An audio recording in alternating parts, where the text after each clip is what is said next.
So what this is used for is to get video signals onto a Ku-band satellite transponder. So if you're out in the field and you would like to bring some video signal of some sort, let's say back to the TV station at home, then this here could be used. You would be feeding your video signal at a different frequency in here. This box converts it up to about 14 gigahertz, and it comes out of the feed horn, which would normally shine into a satellite dish of some sort, which would then radiate the signal up to a satellite, and there's being received by some transponder and being sent back down to Earth around 12 gigahertz. You of course have an LNB on here for the downlink frequencies, so that you can monitor your own downlink. That's required that you look at that. And in a microwave satellite truck, you would ordinarily find a spectrum analyzer connected to the output, and you would look at all the signals on the transponder. You would carefully monitor your levels, because you don't want to blow out the dynamic range of the transponder and so on. There's quite a bit that goes into broadcast engineering, but we're not going to go into that so much, as more look on how to get one of these block upconverters to do what it needs to do. And for that we need a few things. For starters, obviously we need the video signal, and the video signal is fed in somewhere around 1.2 gigahertz, kind of that range. And you need a reference signal, because those satellite things, they need to be extremely accurate. So you need a 10 megahertz reference, and you also need some sort of power supply, and all this comes in through a little F connector on the back. So there's really just one coax cable that carries all these signals. So let's move over to different setup, and let's have a close look on how we can do that. Alright, as you can see here, I took the assembly apart and only have my block upconverter left.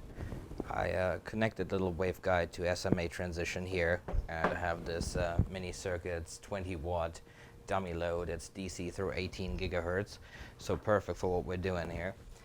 Then right here I have the coax going into the F connector, and it's going into this combiner here, and it's going to be upside down, but I'm sure you can recognize. Let me zoom in real quick. So this is a mini circuits bias T that was made especially for this job right here. We have our DC input right here. We have our RF input right here, which is 950 to 2150 megahertz. That's going to be your L-band input that would normally provide your modulated video signal. Right here you have the 10 megahertz reference input, which is going right to my GPS disciplined oscillator. And I use 75 ohm cable because I am using a video distribution amplifier. So I have this 75 to 50 ohm minimum loss pad right in here, and a little 90-degree bend to make this all a little bit more convenient. Alright, that's that, and it's going.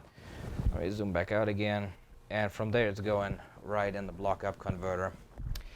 Now the signals, like I said, the 10 megahertz reference comes directly from the GPS disciplined oscillator, and I am generating my L-band signal with the Tektronix TSG 4106A. And let me zoom out real quick and start the box up.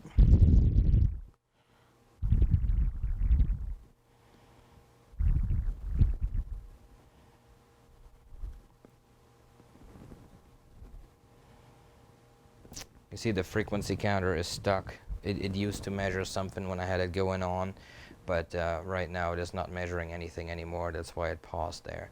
So I got a signal here at 1.25 gigahertz at an amplitude of 30 dBm. And if I enable the RF out, we're expecting some sort of readout down here. Let's see what happens. And there we go. We got 14.3 gigahertz coming out, and if we change our frequency,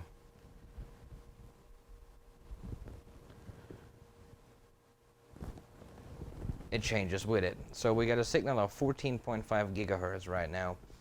And the reason I'm interested in these, I mean, there's two reasons. For once, I've always been interested.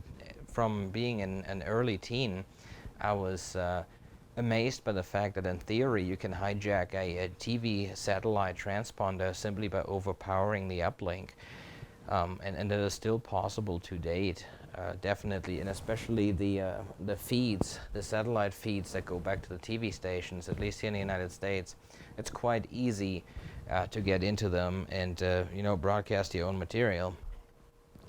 It's of course illegal, but it is possible. Now, the other reason is I'm really curious if this block upconverter can be converted for amateur radio use. It should be fairly stable, and I imagine stable enough for voice communications. I'm not sure yet. I will have to test that, and of course I'll make a video on that. And that's really what this here is supposed to be, kind of a teaser for.